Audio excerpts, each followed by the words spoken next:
Hi guys, now you are log in Anubhav academy.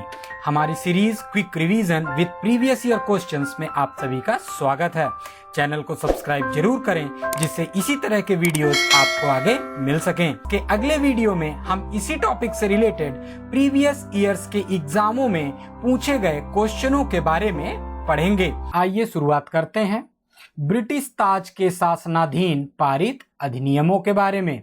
अर्थात British east India company के शासन के बाद जब ब्रिटिश सरकार का शासन भारत में आया तो उनके शासन करने के समय कौन कौन से अधिनियम बने, आइए पढ़ते हैं।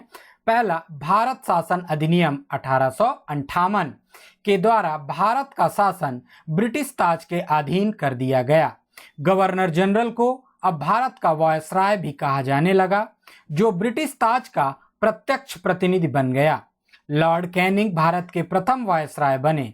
इस अधिनियम द्वारा भारत के राज्य सचिव पद का सृजन किया गया, जिसमें भारतीय प्रशासन पर पूर्ण नियंत्रण की शक्ति निहित थी। उसकी सहायता के लिए 15 सदस्यीय परिषद के गठन का प्रावधान किया गया।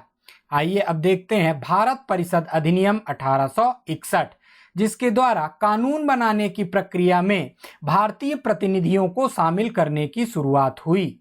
अधिनियम द्वारा मद्रास एवं बंबई की प्रेसिडेंसियों को पुनः विधायी शक्तियां देकर विकेंद्रीकरण की प्रक्रिया की शुरुआत की गई। इसने वायसराय को आपातकाल में परिषद की संस्तुति के बिना अध्यादेश जारी करने के लिए अधिकृत किया। भारत परिषद अधिनियम 1892 के माध्यम से केंद्रीय और प्रांतीय विधान परिषदों में अतिरिक्त गैर सरकारी सदस्यों की संख्या बढ़ा दी गई। केंद्रीय विधान परिषद के भारतीय सदस्यों को वार्षिक बजट पर बहस करने तथा सरकार से प्रश्न पूछने का अधिकार भी दिया गया, परंतु मतदान का अधिकार नहीं था। निर्वाचन पद्धति का आरंभ किया जाना इस अधिनियम की महत्वपूर्ण विशेषता थी। भारत परिषद अधिनियम 1909 को मार्ले मिंटो सुधार के नाम से भी जानते हैं। इस अधिनियम द्वारा भारतीयों को विधि निर्माण तथा प्रशासन दोनों में प्रतिनिधित्व प्रदान किया गया। इस अधिनियम ने केंद्रीय तथा प्रांतीय विधायिनी शक्ति को बढ़ा दिया। परिषद के सदस्यों को बजट की विवेचना करने तथा उस पर प्रश्न करने का अधिकार दिया गया।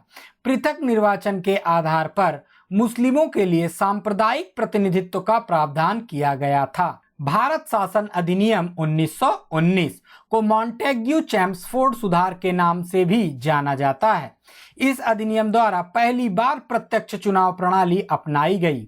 सांप्रदायिक आधार पर निर्वाचन प्रणाली का विस्तार करते हुए इसे सिखों, ईसाइयों, आंग्ल भारतीयों तथा यूरोपियों पर भी लागू कर दिया गया।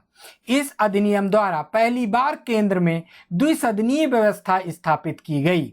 इस अधिनियम द्वारा सभी विषयों को केंद्र तथा प्रांतों में बांट दिया गया। द्विसदनीय केंद्रीय विधानमंडल समस्त ब्रिटिश भारत के लिए कानून बना सकती थी। इस अधिनियम के तहत प्रांतों में वैध शासन प्रणाली लागू की गई। प्रांतीय विषयों को 2 भागों आरक्षित तथा हस्तांतरित विषयों में बांटा गया। इस अधिनियम में पहली बार उत्तरदायी शासन शब्द का प्रयोग किया गया। इसके अंतर्गत एक आयोग का गठन किया जाना था, जिसका कार्य 10 वर्ष बाद इस अधिनियम की समीक्षा करने के बाद अपनी रिपोर्ट प्रस्तुत करना था। भारत शासन अधिनियम 1935 द्वारा सर्वप्रथम भारत में संघात्मक सरकार की स्थापना की गई। इस अधिनियम द्वारा प्रांतों में द्वैत शासन समाप्त करके केंद्र में द्वैत शासन प्रणाली लागू की गई।